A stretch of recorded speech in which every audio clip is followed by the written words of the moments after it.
প্রিয় মানুষের অবহেলা। আজকে যাকে অবহেলা করছেন কয়েকদিন পর তাকেই আবার খুঁজবেন, আফসোসও করবেন, কিন্তু তাকে আর পাবেন না।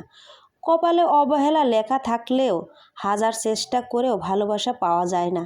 কেউ যদি বুঝে ফেলে আপনি তার প্রতি দুর্বল, তখনই শুরু হয় অবহেলা। আত্মহত্যা একেবারেই মৃত্যু নিশ্চিত করে, কিন্তু অবহেলা একটা মানুষকে ধীরে ধীরে মেরে ফেলে। শত্রুর আঘাতের চেয়েও বেশি যন্ত্রণাদায়ক হয় প্রিয়জনের অবহেলা। যারা সত্যিকারের ভালোবাসতে চায় তাদের ভাগ্যে কখনোই ভালোবাসা জোটে না, জোটে শুধু পৃথিবীর সমান অবহেলা।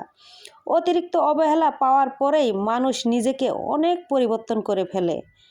বেশি আবেগপ্রবণ মানুষগুলোই কারোর অবহেলায় অবহেলিত হয়ে এক সময় মানুষকে ভালোবাসতেই ভুলে যায়। অবহেলা মানুষকে শুধু কাঁদায় না, অনেক কিছু শিক্ষা দিয়েও যায়। নিজেকে কখনো কারোর কাছে সম্পূর্ণরূপে প্রকাশ করতে নেই, এতে অবহেলা আরও দ্বিগুণ হয়ে যায়। অবহেলা বোঝার জন্য ভাষার প্রয়োজন হয় না, ব্যবহারই যথেষ্ট।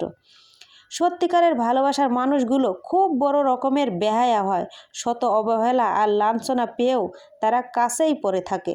অবহেলা যেখানে রাজত্ব করে, ভালোবাসা সেখানে মূল্যহীন। যে তোমার খেয়াল রাখে তাকে অবহেলা করো না, না হলে একদিন দেখবে পাথর খুঁজতে খুঁজতে হীরা হারিয়ে ফেলেছো। কেউ তোমার মূল্য না বুঝলে দূরে সরে গিয়ে নিজের মূল্য বুঝিয়ে নিতে হয়। যারা অভিনয় করে তারাই সঠিক ভালোবাসা পায়, আর যারা সত্যিকারের ভালোবাসে তারা শুধু অবহেলাই পায়। যে মানুষটা সবটুকু সময় শুধুমাত্র আপনাকেই দিতে চায় তাকে কখনোই অবহেলা করবেন না।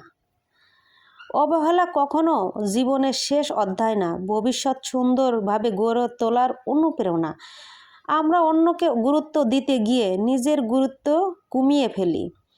দূরত্ব কখনো একটা সম্পর্ক শেষ করে না, কিন্তু অবহেলা একটা সম্পর্ক শেষ করতেই যথেষ্ট।